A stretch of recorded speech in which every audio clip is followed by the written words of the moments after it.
Alrighty.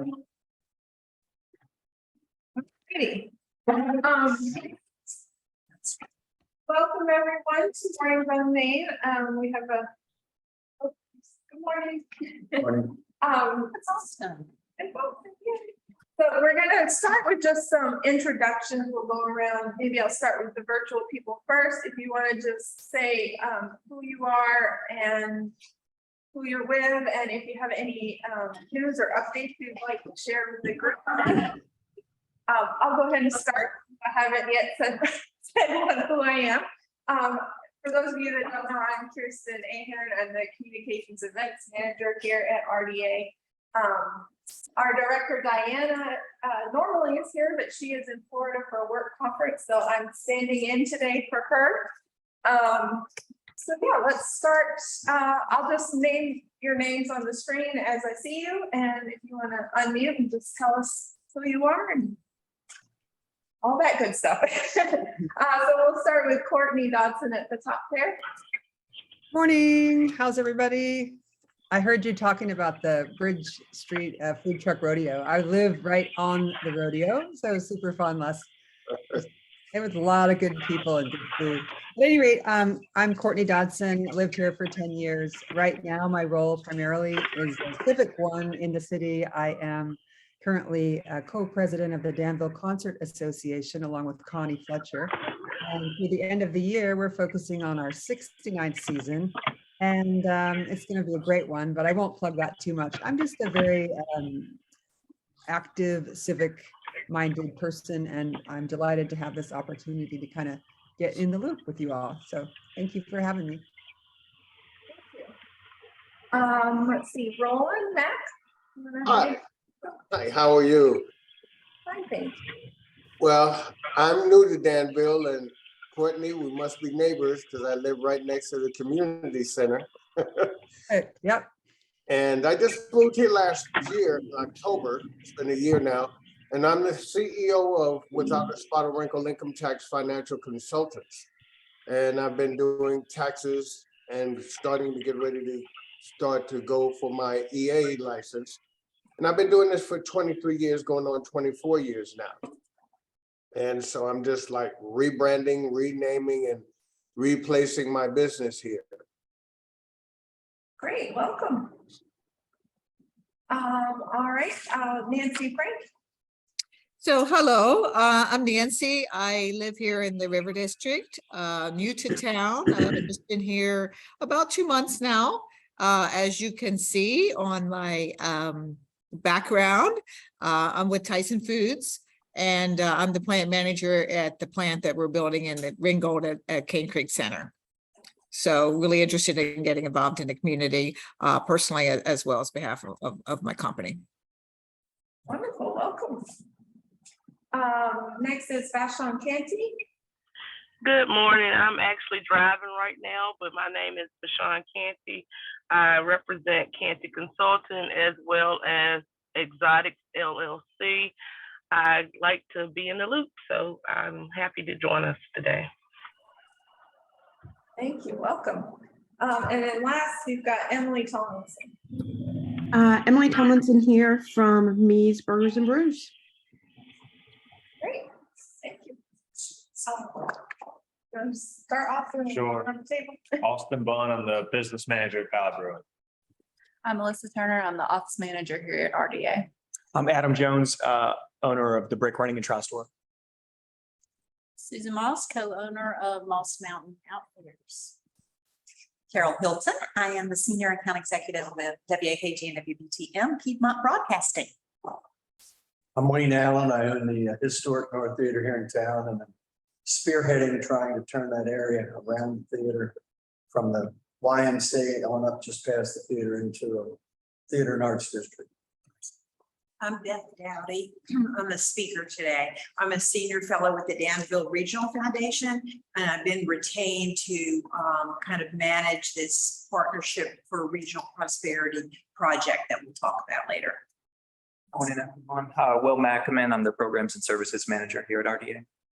I'm Grace Mammon. I'm the new Danville reporter for Cardinal News, which is an online publication that covers Southwest and Southside. So just been here since July. Awesome. Welcome. All right, thank you, everyone. I'm gonna give a couple real quick updates, and then we'll have Beth talk to us and, we'll get, anyway, so first, just a couple, general River District things. You probably heard this, but the former Lou's Antique Building is going to be demolished. And they're, I believe, getting started on that in November, and that will be about a 3-month process. So just want to let everyone know that Mies and Amber and Company Salon are there on the plaza. They're going to be open. So keep going there. Parking lot between the two buildings, if you know what I'm talking about, it's going to be closed because they're working on some culverts and different things in that area. So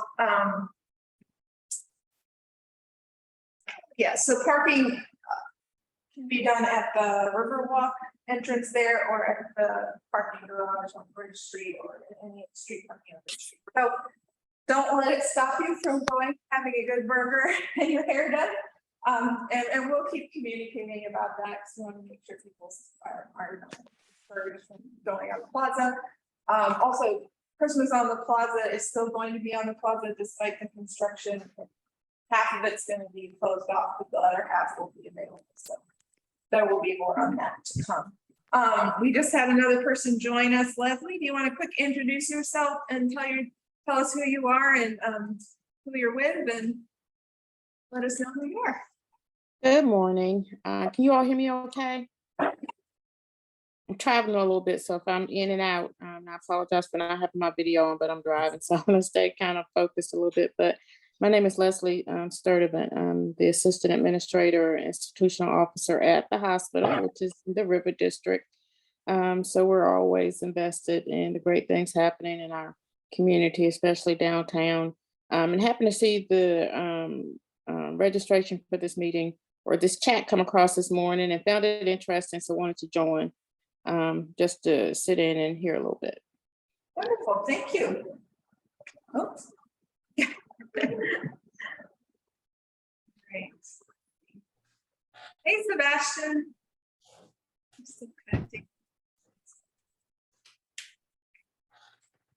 One more joining us. Well, while he's getting connected, I have one more thing. I think many of you may have seen an email go out about filming in the River District to help with consideration of our Great American Main Street Award. It was such a great weekend, but the person who was doing filming got COVID and they had to cancel, so it's rescheduled. We're gonna reschedule it. We'll let you know when that happens. We were like, oh, it was the best weekend for that. But anyway, more to come on that one. So life is what it is. That's it. Keep on going. So we'll communicate that when it happens. Sebastian, you want to quick introduce yourself and tell us who you are and who you're with? Hey, I'm Sebastian Still, and I own the cosmetic art store here on Loyal Street. Great, thank you. All right. So we'll go ahead and we'll go and introduce our speaker. Beth Doughty is, as she said, with the partnership for, I'm always getting it mixed up. Regional prosperity. I always want to say regional partnership for prosperity. Anyways, partnership for regional prosperity.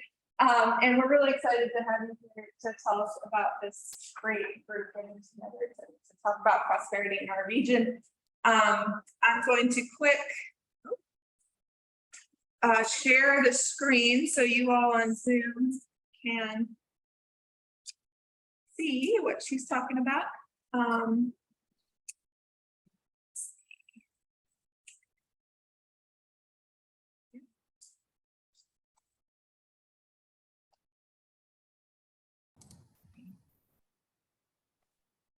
Can you on Zoom see that? Yes. Yes. All right, I'm going to start my show. All right, there we go. Thank you, Ray. Thank you very much. Thanks everybody for being here and for the opportunity to tell you about the Partnership for Regional Prosperity. It's about the future.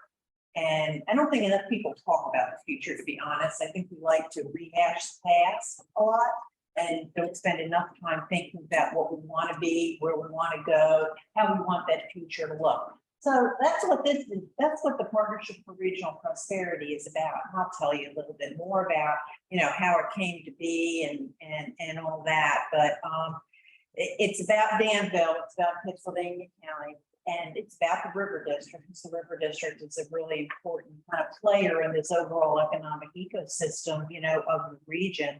But it's really about the future and kind of for all of us who live here today and all of us who are going to be here in the future. So a good point of reference, I always kind of give this, let's hope I can get this work. Yeah. A good point of reference for the future's past, really. Not to dwell on it, but just to understand where you started so you can figure out where you want to go. And the Dan River region has a lot of past to talk about it. I'm sure many of you know. Just think about how Danville in particular, was just in the past century.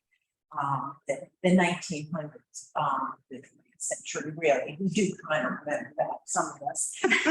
We may have been in middle school or we may have been in the middle of our careers, but we do remember the 20th century. And in the middle of the 20th century, Dan River Mills employed 18,000 people. 18,000 people. The population of Danville in Pennsylvania was only like 104,000 people. 18,000 of them worked at Dan River Mills. And then one day in 2006, no one worked at Dan River Mills. That is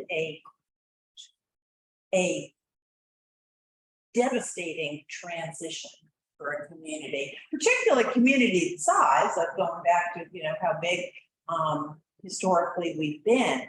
And it really has taken, a while to recover. That's not unusual. I think the unusual part is that it has recovered.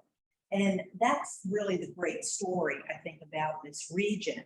It's no stranger to change. We all know the story. We're familiar with how it happened. It was a thunderclap, but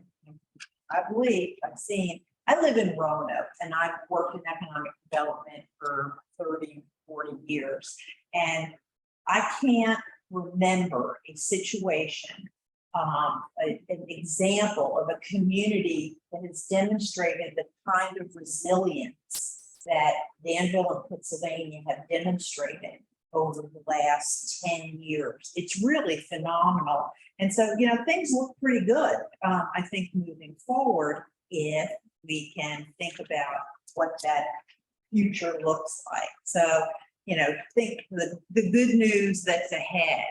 Since 2018, $1.4 billion in facilities and equipment and 4,000 new jobs have been announced. That's just in traditional economic development. That's one of the highest numbers of announced jobs and investment in Virginia. Caesars Virginia Casino is $650 million of investment at least, and 900 construction jobs and 1,300 permanent jobs. That's really a big impact on a lot of fronts. If that was all we had to talk about, that would be a big deal, but it's not. So you've seen other projects that have committed to the region. Aerofarm's $53 million.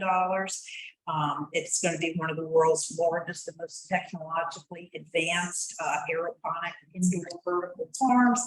Tyson, I'm glad we have our friend from Nancy from Tyson here. That's going to invest $300 million in 376 jobs. We have Morgan Olson, which is already, up and running and has been for a little while. It's kind of one of the first big projects that was announced. That was 1,000 jobs and $58 million. And then, there are also several others. So it's really been a phenomenal run, and I don't think it's over. The Southern Virginia mega site at Berry Hill is one of the few mega sites in Virginia, and it's rising up on the short list for multiple significant projects. And when a major project lands there in anticipated the next 2 to 5 years, it'll probably double the number of jobs that we're talking about today. And then, of course, there's the River District. No one knows more about the River District yesterday, today, and tomorrow than you all who are here in this room. And, it's been around for, I guess, about a decade, is that right?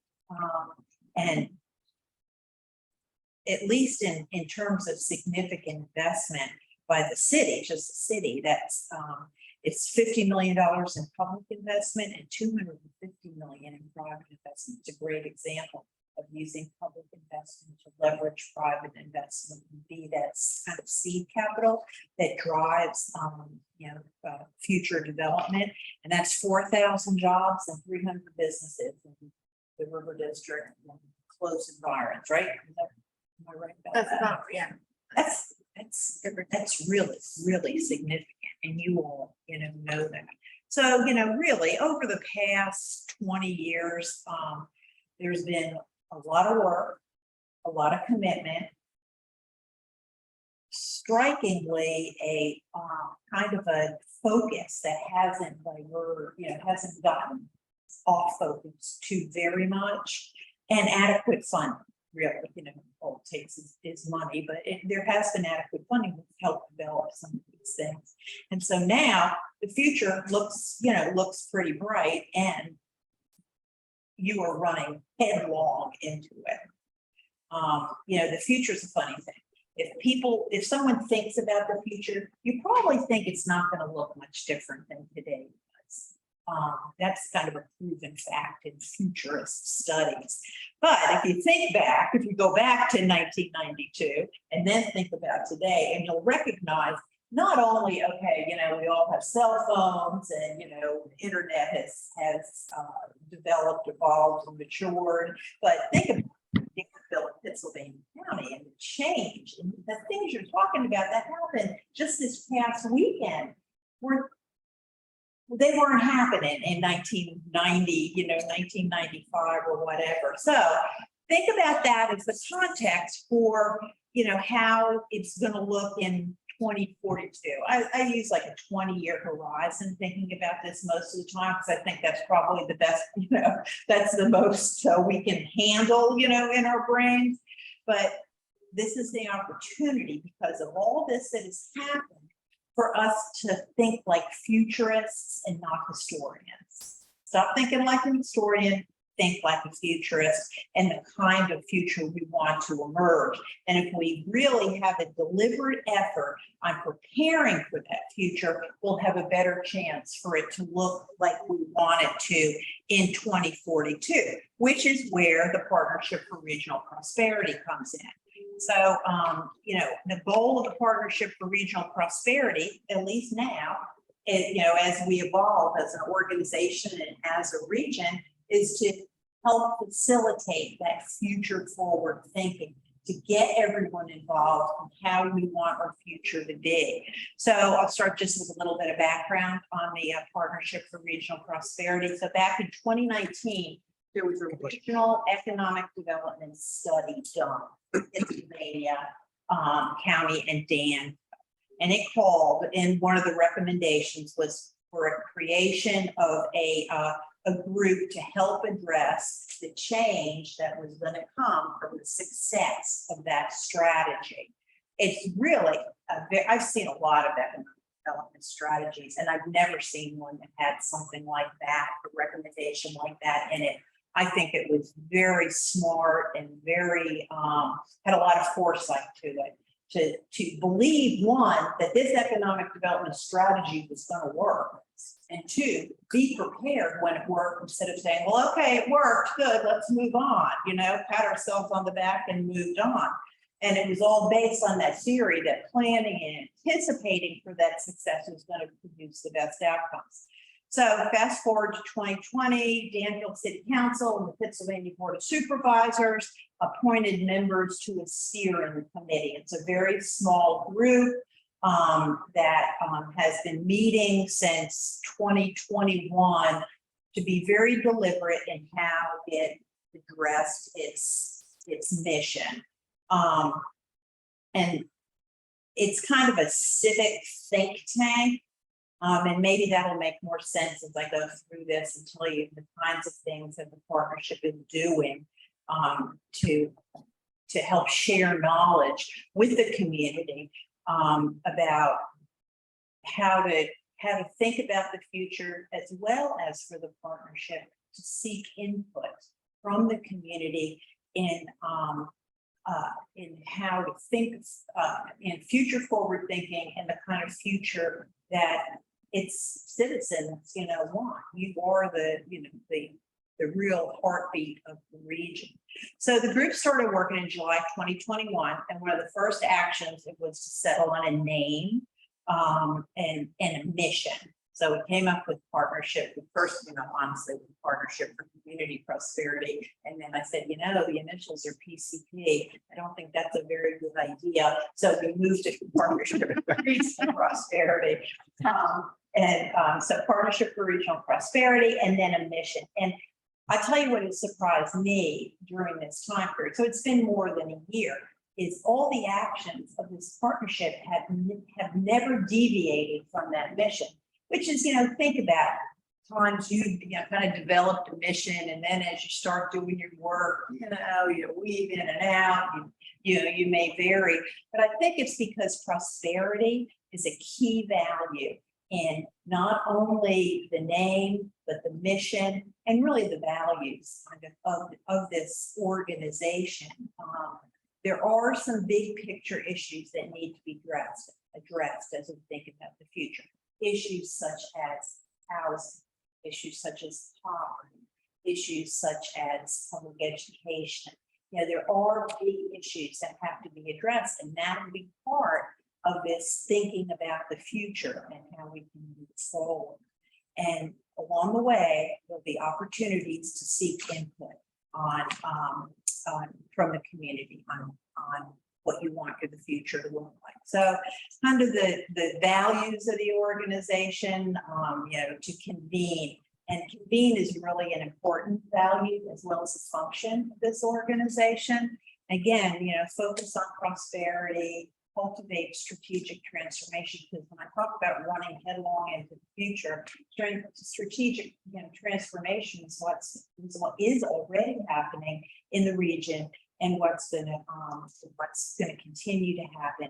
And so this partnership is really partly in through convening and collaborating, a vehicle to bring together the community, to learn together and come up with those kinds of actions that help form the future, direct policy and direct action. So what we'll be doing with the partnership is to share information. And this is an example of sharing information. I think this is the 5th talk I've given around the region. So just to share about the partnership, you can't just show up one day and decide we're going to, do this event or that event or this function.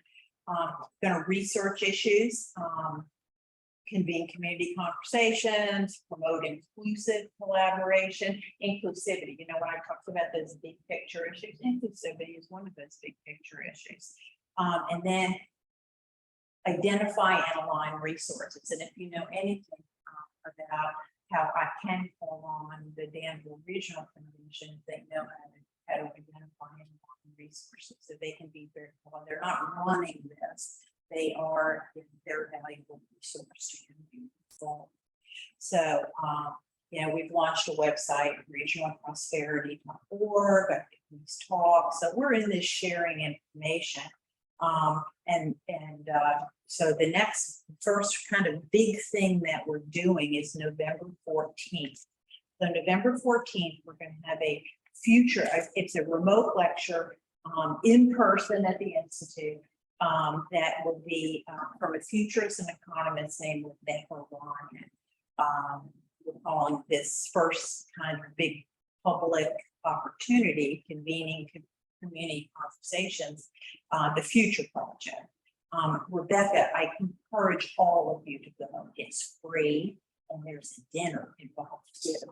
So it's at 5:30 on November 14th. Rebecca is a really dynamic speaker. She's inspirational, she's thought-provoking, but most of all, she has built a reputation on helping communities and helping businesses understand and anticipate change. She's worked with some of the communities that I think, many other communities look up to as examples of how to plan their future.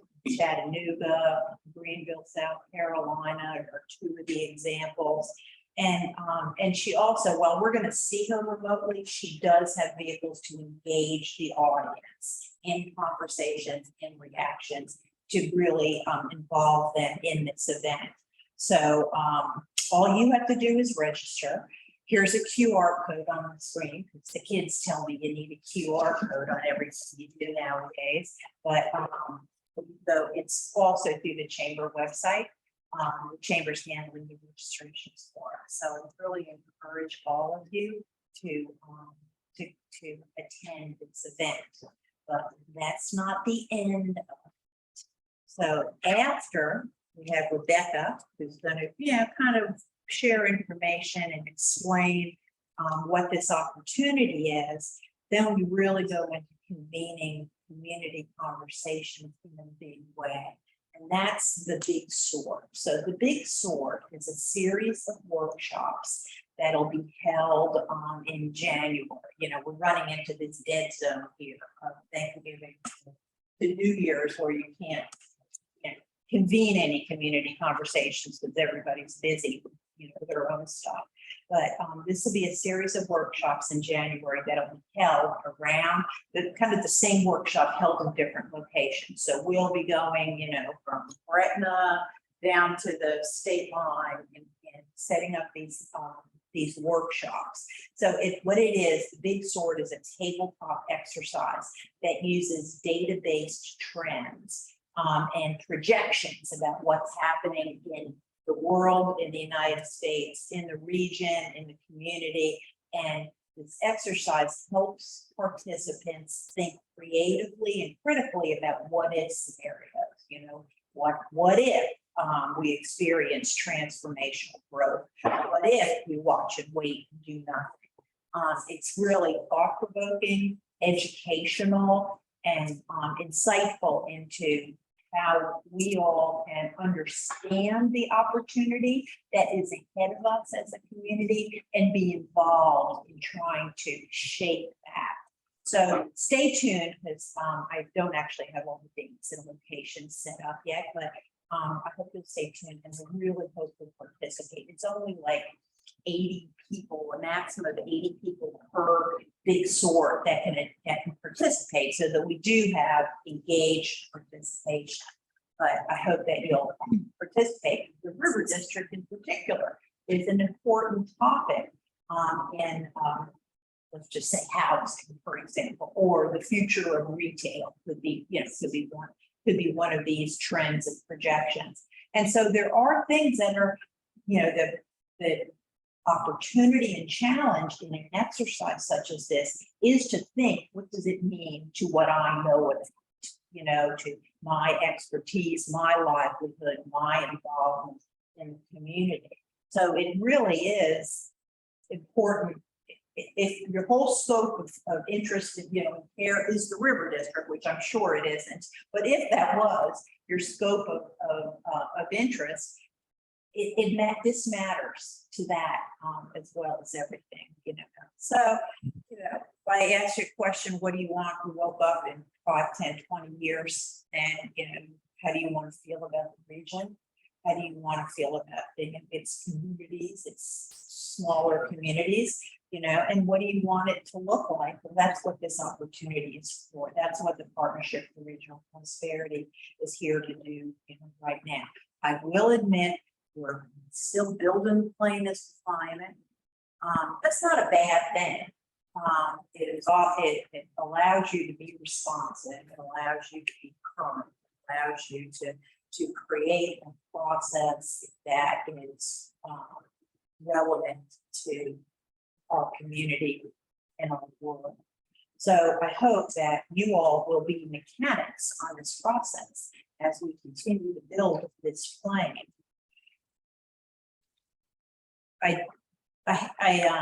There's an assignment for you today. You need to think about these two questions, because I think they're the foundation of how we start thinking about the future. One is, what's a barrier to the best future for the Danville region? And we can have an open discussion right today if you want about that. And also, what do you want people around Virginia to say about Danville and Pennsylvania in 20 years from now, in 2042? Think about that, both those questions for a minute. You have anything, you want your reactions, your answers, your response. It's honestly very helpful to, when I have a gigantic group, I give them Post-it notes and they have to put it up on Post-it notes. But this isn't that big a group where we can actually have live input on these kind of questions. So what is a barrier to the best future?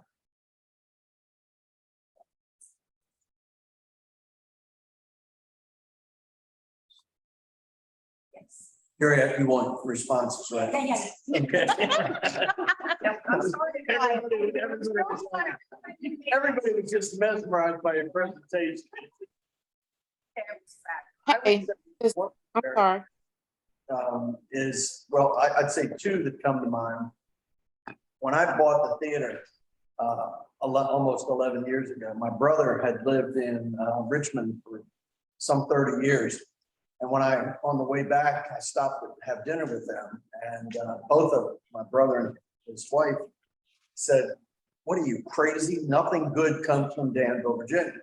That was his quote. Now he's my older brother, so one of the reasons I bought it was like, I'm going to show you, But I think that's an issue that the state and other people, have of Danville. And also, I think the other issue is that Danvillians themselves who have been here, that they're afraid of change, that they're afraid where we're going and we're not going, whatever. So you have that issue to deal with. So those are two things that come to mind for me. That's what I was going to say. Licensing. The idea that people are afraid of change, well, it's coming, whether you're afraid of it or not, it's coming. And so I think that's kind of a foundational principle of what the Partnership for Regional Prosperity is trying to do. You have a unique opportunity of opportunity, for the region, and many places don't have that. Hey, good morning. This is Leslie. I was actually gonna say exactly some of what he's just said in terms of one of the greatest challenges, in my opinion, is the mindset of those of us who live in Danville, Pennsylvania County. I was born, raised in the community. I think it's a wonderful community. I don't know that it's so much people are afraid of change, because that is an issue, but I don't know that every member of the different areas of our community have seen themselves in change of the community. Things happen in the community, and I think some segments of the community feel like they've been forgotten or left behind. So as this kind of moves forward, I think that every member of our community has got to see themselves in the change so that it becomes personal for them, because what's personal for people, they become passionate about, and they get around and they push forward. Thank you. That's an excellent comment. Also, what I would say that I didn't really go into is that exact conversation has been had with the steering committee. We meet monthly, and it consists of the city manager, the county administrator, the foundation president, the chamber president, public school superintendents, business representatives. And that exact conversation has become a consistent thread as we explore where the partnership wants to go and how it wants to do that. So thank you very much. I would add to that is that where my theater is, y'all are familiar with it up in North Main, it's a challenging area. It's a lower economic area, predominantly African American. And, in my desire to have the area, when I first came there about 4 or 5 years ago, one of the people that I met about a half a block from the theater said, when he found out who I was, he said, "I just want you to know that I feel better we feel better in our neighborhood seeing that marquee lit up.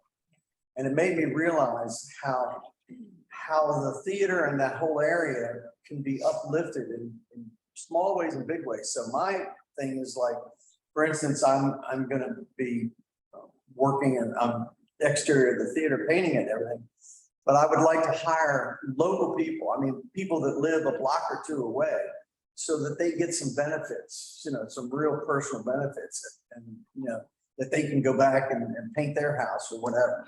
So I think that's a challenge, how to not only affect it in a positive way, but in a real practical, right hands-on way for those that you're trying to affect. That's a great example. And just to note, I've noticed even just in my business, no matter where it has been, because I've been in California for 4 decades, and I've noticed when people get stuck into one box, that it's hard for them to step out of that box, to move on to somebody that may be bigger and better than what they've been used to. And I've noticed that here in Danville, because I was at the truck fair this weekend, and everybody knows everybody. And if everybody doesn't talk to everybody and say, hey, I found a new person that, is a tax consultant. I found a new person that's a new eye doctor, whatever the career is, they need to be talking to each other. And they only talk to each other because of whether, being born here, their relationship with other people. And it's hard to break that mold with them. And I noticed that even with me, I'm going to really have to basically put money into television advertising to reach people. Good point. If I can tag a little bit on that gentleman's comment, what he's talking about is culture. It is what it is, and that's how the historically the residents in Danville have been steered to participate, to stay within your neighborhood or within your group, so to speak. And unfortunately, those kind of habits have been handed down from generation to generation. And that is what it is. And that has to be acknowledged, not simmered on, but it has to be acknowledged. And then in a real way, because in Danville, regardless of the educational level, whether somebody's a 2nd grade education or PhD, people know when you're blowing smoke at them. They know when you're trying to sidestep issues. And I say that to say this is that those kind of issues have to be acknowledged, not simmered on, because you can't do anything about the past, but you have to acknowledge what the history of the community is. And then you have to engage those people to help move it in a different direction, which I think this organization is focused on doing, which is a great thing. Thank you. All right, so the second question was, what do you want people around Virginia to say about Danville in 2042? And I think you want them to say, you don't want them to say nothing good happens in Danville. I want them to say, especially my big brother, man, were you a smart guy? You rode the waves. People to say, wow, what a great place to visit and to live. I want people to want to be here and to see, a positive community that has gone through transformation. There's always going to be the naysayers. But, I think through an educational process and helping people understand that change can be good and not bad. I think there's a segment of people in Danville that want things to be like they were in the good old days. And so all change is sort of been tagged as bad. I think our social media plays a big part in that because it gives everyone a place, a platform to spew negativity as well as positivity. So I want people to want to be here, right, and see the beauty of our town. The river is beautiful. We have so much to offer even now. So in 20 years, wow, what's it going to be? I think you have a lot of raw material to work with. in some sense, it's so interesting. So I live in Roanoke. And so, I have a bunch of friends and now they all know that I do this work in Danville. And to a person, they will say, and this is kind of thanks to the Cardinal News, that they'll say, wow, there's something good. There's good news about Danville almost every day. And it really is true. If you do look at a statewide, not statewide, but a large regional platform like the Cardinal News, you'll see news about Danville that you might not see otherwise, with a local outlet. But it is really true. I mean, the Mackenzie Scott news last week, that's phenomenal. And so, and that's just one example. There's good news about Danville all the time, and don't think people aren't noticing it outside of the market. The conversations have changed so much. I've been with the radio station for almost 7 years. And when I first went to work with the radio station, and I would go out because I was literally hired to bring in new business. I wasn't handed accounts. I was hired to bring in new business. And so I had to get out there and do the grunt work. I had to go to the places nobody else was going to. And when I would go to some of these places and people go, oh my God, you're from Danville? Aren't you scared to go out and just call on people? And I was like, no, because I'm kind of mean myself sometimes. But the voice about Danville has changed. The thoughts about Danville has changed. And I am so excited for the things that are getting ready to come to this area, for the changes that are taking place. And when you say in 2042, I want Danville to be that destination where people go or come to and they have things to do, and they have music venues, and they have shows, and they have the theater, and they have the brewery, and they have the cool shops on our Main Street. And I've told people, because we do a lot of traveling, and I said the shops that are on Main Street now are so they resemble when we go to other places and you have the little district, the river district, or down near the ocean and the coast, and you have the little shops along the way. And I love that. And I am so excited for everything that's happening. But I would just wanted to say, in 7 years, the change and the mentality of the way people are thinking about Danville, and being someone that has born and raised here, knowing what North Main Hill used to be. And it was not the safest area in town. Craghead, again, was not the safest area in town. You would be caught walking on Craghead at night. And now to see those areas being revitalized, businesses coming in, they are destinations. My boyfriend's son came in from DC this weekend, and we had so much stuff for them to go do. And they were like, oh my God, we thought we were going to miss out on stuff back home because we were coming to Danville for the weekend. But we had so many things for them to go do, and it was so exciting. And just to be a part of that change, like I said, I keep saying excited. I'm bubbly and giddy, and I can't wait to be a part of it.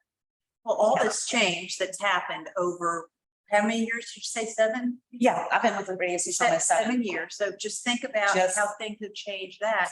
And it's like, a rock rolling downhill. It's gaining momentum. So the change is going to continue to happen and come. And it might not all be good, it might not all be breweries and things to do on the weekend. There might be, some other challenges like I talked about, like housing or public education or poverty or, and so that's kind of what we need to be now that the region is gaining momentum. That's the kind of thing that we need to address. Something just related to the barrier that I've been thinking about too, like, I don't know how to say this exactly, but as there's the rapid change, I think a conversation about some of the leadership in higher pressure parts of that change, like a conversation about staying, like mental health, I guess is what I'm trying to say, like, because if you're in one of those higher pressure leadership positions, and you start having all this change and you're expected to react to it and stuff, I think sometimes things can derail because the stress response kicks in. So I It's just something I've been thinking about as like something that needs to be acknowledged as a possibility as the change starts to get more and more. So that people continue to feel connected and also valuing what reduce them, family or personal hobbies and things like that. So it's a little different than what some people say, but I feel like that's an important thing to have that support in place. And not just for the people in the higher leadership roles, but we're all leaders. So as a community, having that conversation manifests in each of our own leadership roles and how we deal with that on a personal level to meet it with mindfulness. I don't know. But that's a very good cerebral response. Yeah. And it's not all going to be like, balloons and lemonade. So and being deliberate in how you look at the future and try to plan or craft it is important. Well, I think that's, kind of the elephant in the room to be a little concerned about is that Caesars has tons of possibilities for us, but there's also downsides of that. And if you go to Atlantic City and look at Atlantic City is wonderful right there on the boardwalk. One block in, you don't want to walk around. And they bad, many bad things of designing Atlantic City and all the things they did to make it fail. But anyway, we have to be aware of that. A second thing I think that the city needs is slowly changing. Before I came here, originally when I bought the theater, I only expected to run it as a satellite business from my home in Annapolis, Maryland, which was 5 hours away. After 4 or 5 years, I realized I had to be here to be able to come to meetings like this that I only found out about this morning. So just at the last minute it could come. But one of the things that I was kind of amazed at is that Danville doesn't understand the word waterfront. They don't know what the definition of it is, but they're starting to. And like with Cotton and the YMCA building right on the water, Danville, so many years, like every city that's built on a river, they use the river for industry.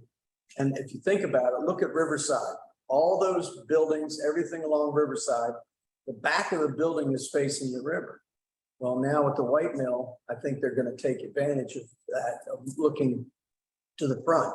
So that's something we have to realize, that the river is waterfront, if you will. And I mean, I can tell you in Annapolis, I lived in a waterfront community. My home was not on the water. Had it been on the water, my home would have been another couple, $300,000 in value. So waterfront is something that I hope that Danville takes advantage of, because like you said, it is a cool, river, and it can be really neat. And now what they're going to add that little by the mill, the water project, kayak park and everything. So, I was at a tourism conference, I don't know, 4 or 5 years ago that Virginia Tourism ran. And I was sitting next to the woman. Because I do a Magic Christmas show, I've been trying to work on different things that Danville had that are Christmas related, like we have the parade and all kinds of different things. Well, I wanted to and I looked into it, and it was really so complex, I never got anywhere with it. But there's little trees right by the main bridge, Main Street Bridge there. If you look out in the river, there's those rocks and some trees. So I said, have lights on those trees, Christmas lights, and have them on the side. And the woman I was sitting next to was the director of tourism for Vermont. She had been there to speak to us. And she said, what a great idea. She says, and you should also have fire pits so people can do things.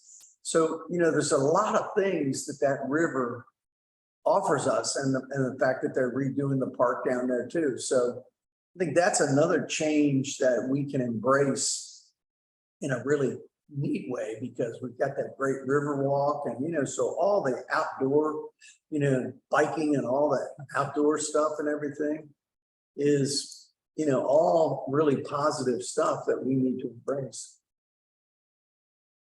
glad you said that. I could go on for hours about that specific topic, but there are examples all around Virginia of communities who have embraced the outdoors as an economic sector, not as wallpaper, but as an economic sector, something that produces, revenue for the community. And until recently, many places, communities just looked at it as wallpaper. It was, oh, well, there it is, but you have to activate it, and you're exactly right. I mean, this river here is really something. I mean, it's really something. I have a question. Excuse me. I'm sorry. It's Courtney. May I just ask about the river project? Because I find that really a key element as well to future growth. One question is, who is responsible for the development of that park at this moment, and what kind of partnership is involved in that? Second, I'll just mention I'm from Portland, Oregon, and the manufacturing riverfront of the Willamette River was abysmal when I was young. And over 10 years, they built it up. And I mean, it has just transformed that city. And I really believe so much, Wayne, you're so right. The river and the approach to the river is really going to be incredible here. And then my third point, I just wanted to tag on one more thing. What about the middle-aged youth component to Danville? How do we're talking about all this growth and all these wonderful amenities and all this new building and such, but how do we command a presence for the 25 to 35-year-old set, other than having an open liquor carry in the River District? How do we apply all this wonderful knowledge that Ms. Doughty is sharing with us in attracting, maintaining, and sustaining inflows of young people? I can answer one of those things.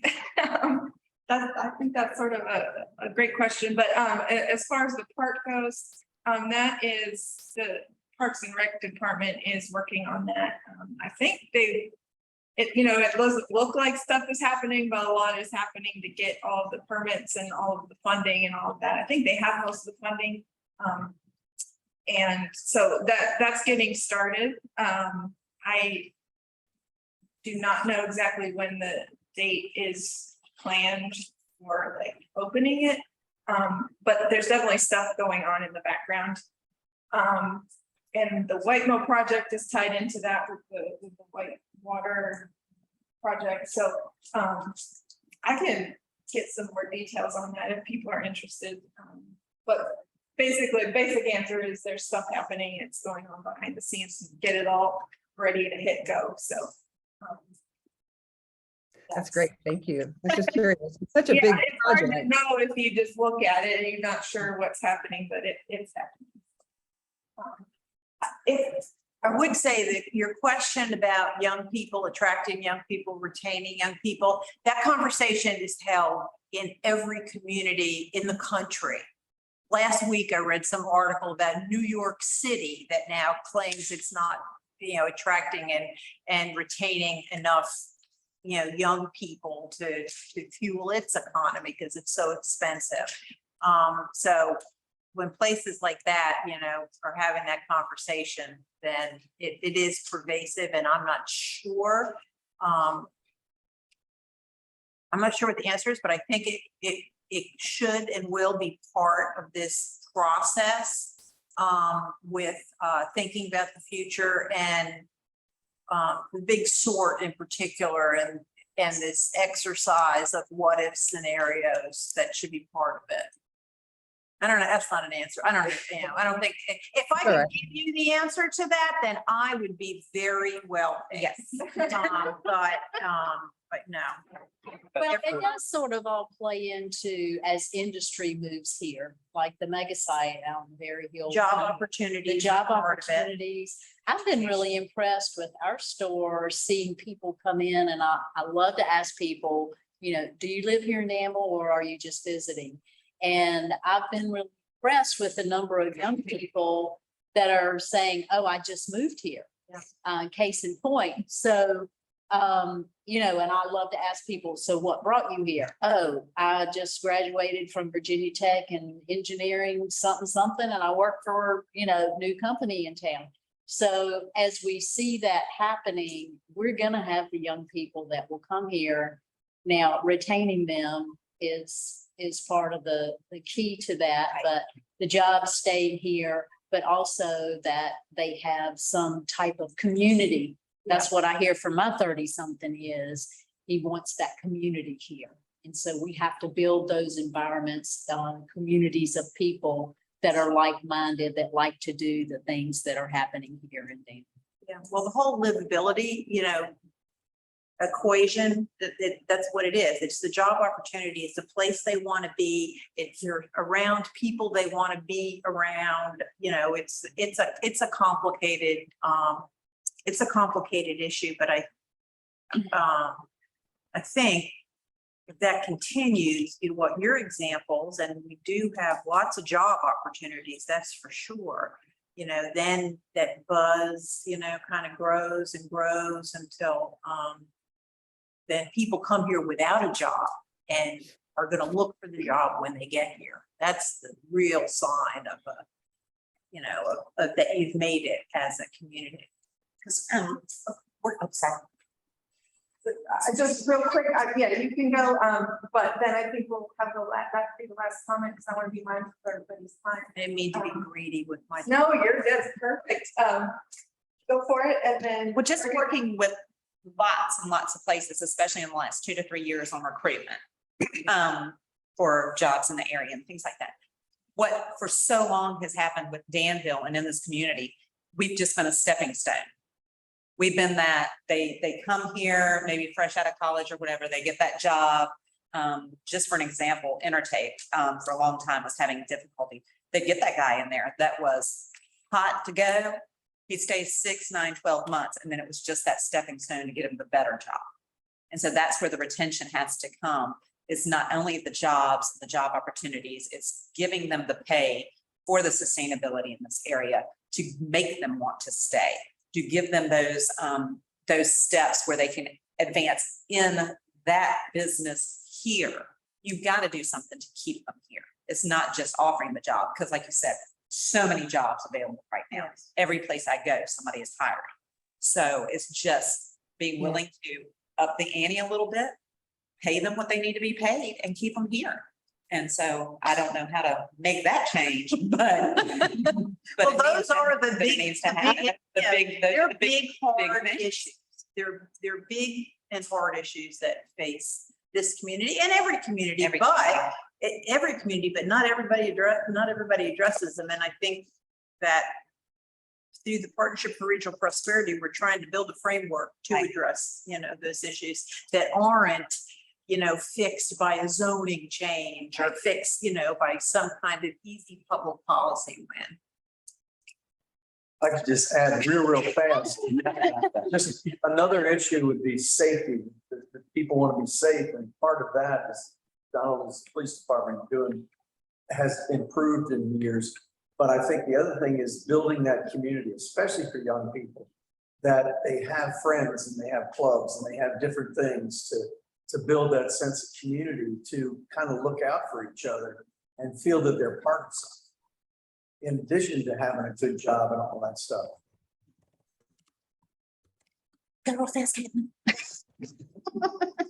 Thank you all very, very much. What great, thank you, Beth. Really great conversation. Thank you for all this.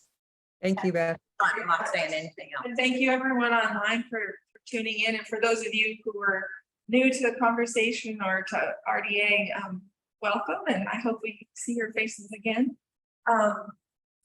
It's 11, so I'm going to keep it brief, but Will and Eric have a couple quick updates, RDA related. I'll let you go first. Brief here, yeah. So yeah, just 2 quick announcements for everyone, RDA related. Our Dream Launch Bootcamp has open registration again. So that's kind of our big program around classes and teaching people how to open, run, or expand a business. So open to anyone. If you own a small business or you're thinking of starting a small business, wherever you live, the classes are open to anyone. We open registration.